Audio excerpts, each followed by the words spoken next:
Welcome to Lifestyle Solopreneur, the community for entrepreneurs who put lifestyle first. Join your host, Flavia Barris, as she interviews successful lifestyle solopreneurs and shares ideas to help you find the perfect balance between lifestyle, business, and self. Flavia is an attorney, marketing expert, and founder of several online academies. She's been featured in major media, including BBC World News, The Wall Street Journal, The New York Post, ESPN Television, and more. Join us for this episode of Lifestyle Solopreneur. Hey, Lifestyle Solopreneurs. Today we get to speak with Jane Ferré. She works with HR directors to offer private outplacement coaching to their senior leaders. This work helps the HR director to exit their people with speed, dignity, and grace so that they can transition quickly into their next role. She came to this after experiencing redundancy not once, but twice in 1 year. Once her choice, the other was not. She was offered this kind of outplacement during the first redundancy, which she turned to during the second. Using everything she learned the first time around helped her to bounce back quicker. Before setting up her own coaching practice, she had a 20-plus year career in senior HR roles, such as HR business partner, head of leadership development, and head of talent at British Airways before joining Leon Restaurants as their very first head of training. All of this means that Jane has been active in the job market in recent years. She understands exactly how much effort you need to put into each job application, how frustrating it can be when you get ghosted after an interview. She's been on the other side of the recruiting table, so she knows exactly what the recruiting managers are looking for, and she can help you transition to your next dream job. Welcome to the show, Jane. Thank you so much for having me, Flavia. It's great to be here. It is fabulous to have you because you know what? In every economy, it doesn't matter if we're in a recession or everything's going gangbusters, transitioning from one job to another, that is just a reality. Sometimes it's voluntary, sometimes it isn't, but most everyone experiences that not just once, but many times in their career. And that would be this big transition from one job to another. So tell us a little bit about what that world looks like for someone who's on your side of it. So certainly from an HR space, I mean, usually what this comes about because of some downsizing, or maybe it's a takeover, or maybe it's just the business has changed direction and the skills that you had in your job are just no longer needed in the business. So I always say it's roles that are redundant, not people, because you can walk out of that job with your skills, experience, and capability and go and use that somewhere else. Very often, particularly when you're quite senior, you've generally worked in an organization for quite a long time, and you've focused your career on moving up inside the organization. And it's about then how do you then navigate the job market? Because the job market has changed so much, even in just the past couple of years. But even in the last 5-10 years, it's changed a lot. You know, there's things like LinkedIn. How do I do my CV or my resume now? And people are just really struggling and just need a hand with that, really. And job transitions can be so stressful, especially when they're not voluntary. I mean, I was working during the last, big recession that was in like 07, 08, when things sort of went haywire here in the US economy. We had just a really big number of layoffs. Companies were laying people off left and right. I remember I worked at a really big company at the time, and the way that the layoffs were handled was someone would just be in their office at their desk working away, and then security and one representative from HR would walk into their office and kind of give a look, and the person realized, oh no, I think I'm being exited. And I'm next. Their computer the guillotine. Their computer would just like turn off, and they were like locked out of the systems, and security would watch them, make sure they didn't, I guess, take client files or something. Very, very traumatic, and I'm hopeful that not all companies handle it that way, but it seems like you probably end up playing a little bit of like therapist and psychologist, not professionally, but, kind of like amateur level, but still, I think there's so much emotion built into job transitions. It's a loss. If you're talking about, redundancy, you lose your job, you lose your salary, but also you lose your status in your family, your status in society, your status at the golf club. I noticed that difference because I'd go to a lot of events as part of my job, and I was Jane from British Airways, and everybody wanted to talk to me. And then suddenly when I was unemployed, I was Jane who nobody wanted to talk to because there was nothing in it for them. And it's heartbreaking. It's just awful. So there's so much wrapped up in our jobs. And just as you lose, people pass away, you experience loss. It's the same thing when you lose your job. And those stories that you describe of the security and HR coming to your desk and your computer disappearing, they make me so angry, because it doesn't have to be like that. Because that's just horrible for everyone, right? I'm sure even the security guard was like, I hate this part of my job for sure. But, I like that companies are reaching out to consultants like you, because that to me is a sign that companies want to be more thoughtful about this process. And you know what? It saves them time and money. So even if they really don't care about the person, if they just look at it from their perspective, and the great employers care, the ones who also offer it because, you know what, this is going to keep me out of a lawsuit, it's going to help that person move on, and I don't have the time for it. Do you know, that's kind of okay as well. But it's just like, it doesn't have to be like people getting angry. It can be, here in the UK, we have to have a consultation with an aim to reach agreement, but you don't have to reach agreement. But actually, if you've just behaved like a human being and treated the person with respect, then even though this was certainly my story the second time round, even though I didn't like what was happening to me, it was literally, I got an email inviting me to a meeting on the Friday. I went to the meeting and it was, Monday's your last day, go home, write a handover, come back in on Monday with your keys, your laptop and your mobile phone. And that was it. Now, I get it. I get what was happening to me. And my boss he was treating me with respect, and that helped me to move on so much quicker. So you don't have to be a complete idiot about it. And if you're not, then it's just better for everyone, really. So give us a couple of case studies, something that you can share. Obviously, it has to be anonymous and so forth, but a couple of case studies of ways that you've really made a difference. So, there was one client that I worked with quite recently who was a hire for their organization, had relocated countries to go and do this job. And the organization realized that it just wasn't working out, that the person was a great person, but it just wasn't the right person for the role. And they reached out, they had a kind of an adult conversation with this person and just said, look, it's not working out. I think everybody knows when it's not. If we're really honest with ourselves, we know when it's not. And they actually reached out to me and said, look, we recognize the sacrifice and that this person has gone through in order to come and work for us. And we don't feel right just getting rid of them. So we want to give them that help to help them transition out. And that individual was really appreciative of that help, especially as they'd moved their family and children, their partner, their children, and their partner was making a life in a different country where they didn't speak the language. And that's really hard. So they really appreciated it. And actually, I think it's that there is a little bit of the conversation around the loss and how you've been treated. But very quickly, generally, the people that come to me are working for great employers who will give the outplacement. We can then move through that and start to go, okay, so what's next? So the thing that redundancy did to me is it gave me that kick up the backside, because you know what? I probably should have left a couple of years before.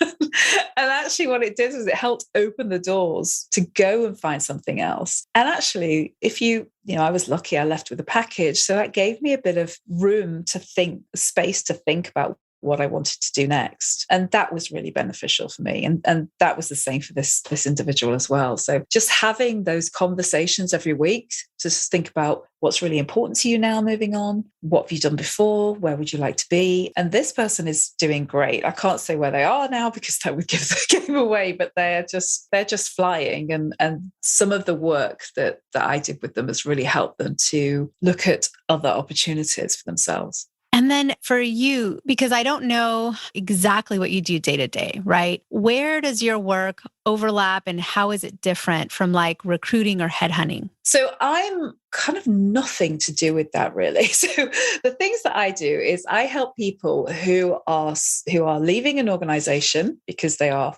forced to leave. And sometimes people also come to me because they know that they're stuck where they are right now and they just can't figure out how to move out of it. So the stuff that I do is I help them think about what's really important to you right now. What are your own personal values? Because your values is the foundation for your job search, because you need to find an organization and a line manager that matches with those values. And if there isn't that connection there, it's not going to work out for you. So I've got an exercise that I take people through and we uncover those. And there's always a little bit of a surprise in there. A lot of my clients are always surprised that money is a key value for them.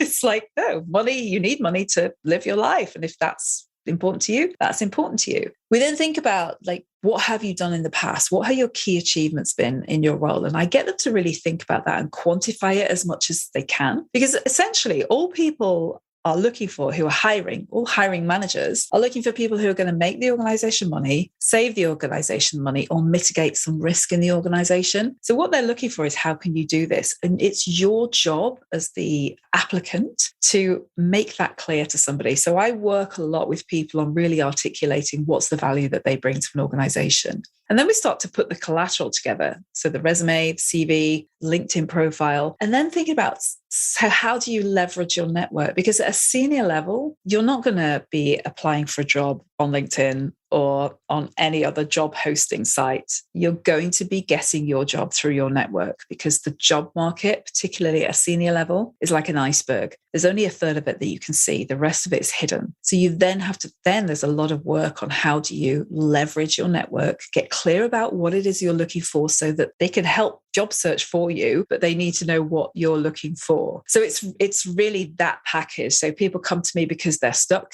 and they just know they need some help and accountability. So otherwise they'll be like me and go, I should really have left 2 years ago, but I just, I need to have that meeting in the diary with someone so that I'll actually do the work. Or other time it's, people have been exited from their business. So there's kind of two types of people who come to me. It's fascinating. There was a movie that they made, and it's not really related to what you do specifically, but just to show that the topic of job transitions is drama, right? They made an entire movie around it called Up in the Air, had George Clooney. And I love that film.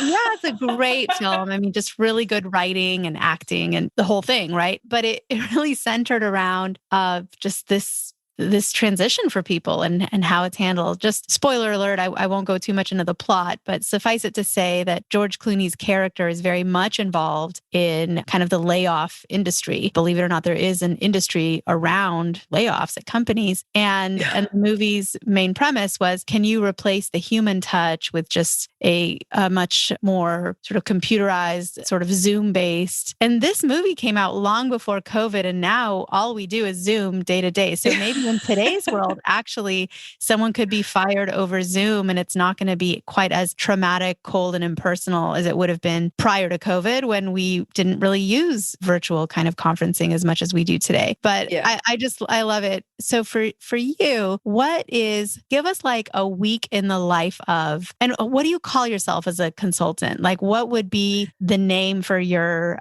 role? So I would call myself an executive career coach. That would be my job title if I had to have a job title, I think. Yes. So give us a week in the life of an executive career coach. So for me, I don't think there's a really typical week. I think if I was to say that, I try and keep a kind of Monday to Friday. I rarely start before 10 because I'm a night owl completely. And I try and finish around about 4 o'clock. I know we're recording this in the evening. It's 6 p.m., but I'm going out straight after. So it's all fine. It's all beautifully planned. I've got a few projects that I work on at a time. So I have certain days that I reserve for client calls, and I work much better when I've kind of got back-to-back clients. So back-to-back with a bit of a buffer in the middle, but it'll generally be Mondays and Wednesdays and Friday mornings where I have client work. And then a lot of the other time is I do some consultancy work so I'm an affiliate for some management consultancies. So I do a couple of days training if they've got some big corporate training on. And then I do a lot of my content. So a lot of my clients come through LinkedIn. So what I do is I will batch write content. So I'll write content for a week. I'll repurpose content that I've had, and I will put that into a scheduler. And I have just started a YouTube channel. So I will record sort of like 4 videos at a time, and I'm still editing them. I want to outsource that in the very near future. But yeah, I'm trying to sort of not start quite so early, finish early. I'm on a fitness kick at the moment. So my meeting in the diary is a 4:30 p.m. spin class at the gym. So that means I have to leave at 4 to get there. So that helps to keep me fit and makes me leave the office. Because, there's always something to do when you run your own business, right? So it just helps to keep me back on track. So I have a kind of what I call a default diary, but there is a lot of flexibility in there. I love that hack. If you plan something for 4:30, you got to leave. So it's a really nice way to force your workday to end at a reasonable hour. And of course, exercise is such a boost, right? So good for you on so many levels. Stress, physicality, of course, and everything. What's big for you in the future? So what are some of your sort of big goals and dreams for the next couple of years?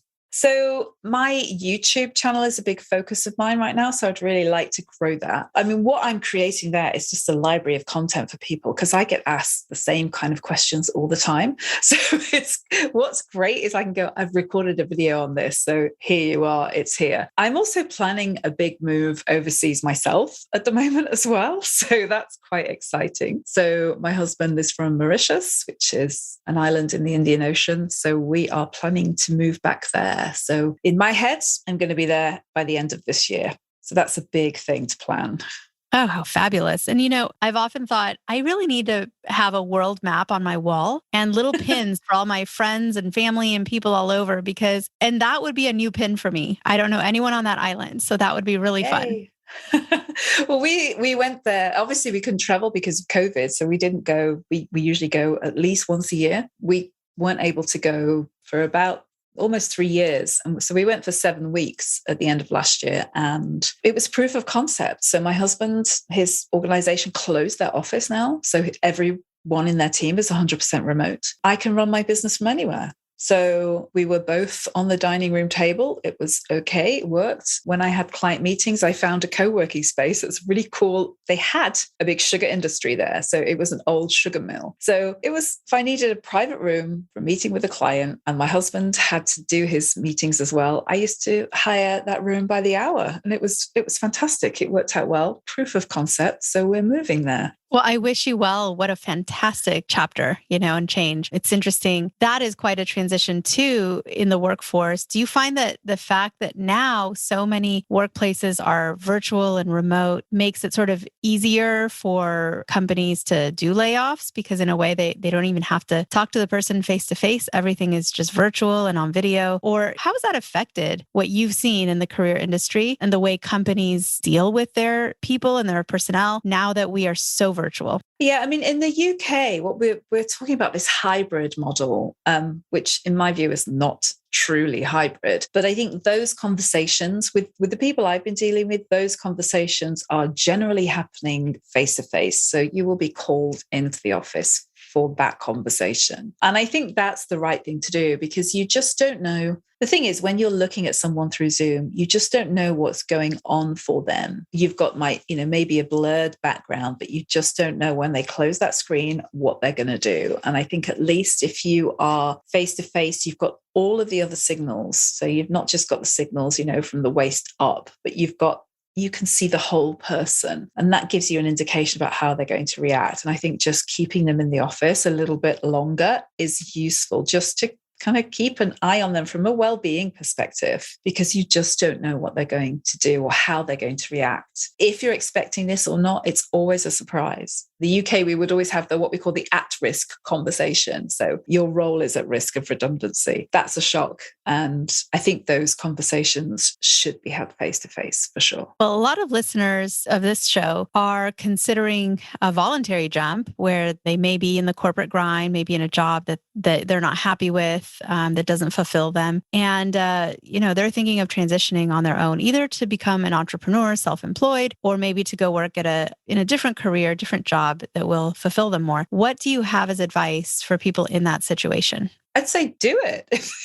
If that's what you want to do, life is too short. What I would always advise though is figure out what type of person you are. So how risk averse are you? If you are really risk averse and really nervous about it, then put a sort of scaffolding or something in place around you that can support you. So even if it's like, right, okay, I'm going to start saving a big chunk of my current salary to act as my buffer, then start to do that right now. It's almost like you have to build this cushion before you make the leap, right? So if you're quite risk averse, then do that. I would also figure out, what is it that you really want to do? What is it that's your zone of genius? What type of it's almost the exercise I do with my clients. It's like, what's really important to you? Do you want to make a difference to the world, or do you just want to make a shed load of money?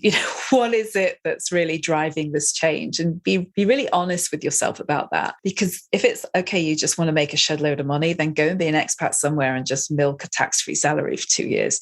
And that might give you the buffer to go and do something else. If actually what you want to do is change the world and save the planet, then that's going to take something different. But just be really clear about what it is, what's the reason for the change. And it's always better if you are moving towards something rather than running away from something. So try and just, again, have that honest conversation with yourself, which is, am I just running away from this crap job, or am I running towards a brilliant future? And try and make it so that you're running towards the thing rather than away from the thing. Excellent advice. And for you, how many of your clients, like what percentage would be companies that hire you to help them transition their people onwards versus individual job seekers and workers who are looking for career change consulting and advice? It's about 50-50 at the moment, actually. It does change. So when I first started my business, it was sort of 90% individuals and 10% businesses. And then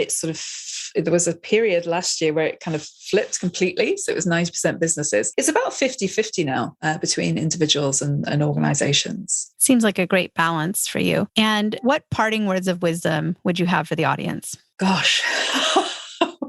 I say get clear on what brings you joy in life and use that as a basis for finding your next role, or whether it's a role, stepping into a business or whatever it is, but just think about what is it that brings you joy and where are you operating in your zone of genius. Thank you so much for helping us find more joy in life, which really, life is short, as you said earlier, and we really should be on a constant quest to find the things that make us happy. For people who want to connect with you, and especially watching that YouTube channel, I'm sure there are people who want to go check out those videos. What is the best way to connect with you further, and where can they find those videos? So my website is my name. It's janeferré.com. And there should be a link to my YouTube. I'm saying that there should be a link to my YouTube channel on there. But my YouTube channel, again, it's just my name. It's Jane Ferré. But also I'm on LinkedIn. I connect with anybody who requests to be connected. So if you want to connect with me there, I do daily content on there, all about job hunting, CVs, interviews, and I even share a little bit of off-duty stuff as well. So connect with me on LinkedIn. And I love your name, Ferré, but how do you say it with a French pronunciation? Ferré. Oh, love it. Love it. I can't do that accent, the French accent, but I just love it. Great name. So for everyone who wants to go to the site, it's janeferré.com, and it's spelled JaneFerré.com. So please connect. You're a wonderful beacon of hope for all job seekers and people in transition between jobs. And thank you for all that you do for everyone in that situation. Thank you, Flavia. Guess what, lifestyle solopreneurs? If you don't yet have an online business earning you enough passive income to live the life of your dreams, I'd like to suggest you consider trying out Kajabi. Kajabi is an all-in-one solution where you can create and teach online courses, publish a paid newsletter, launch a free or paid podcast, process payments, build one-on-one coaching portals for your clients, and much, much more. I personally use Kajabi to power numerous successful and profitable online businesses. Lifestyle solopreneurs, there's a free trial of Kajabi waiting for you at this link, www.kfreetrial.com. You can try Kajabi for free, no obligation, by going to www.kfreetrial.com. Again, kfreetrial.com, and that K stands for Kajabi. Starting an online business helped me break free from that corporate grind, and I hope it does the same for you. You have nothing to lose and absolutely everything to gain. Thanks so much for tuning in today. Don't forget to subscribe to the show, and see you next time.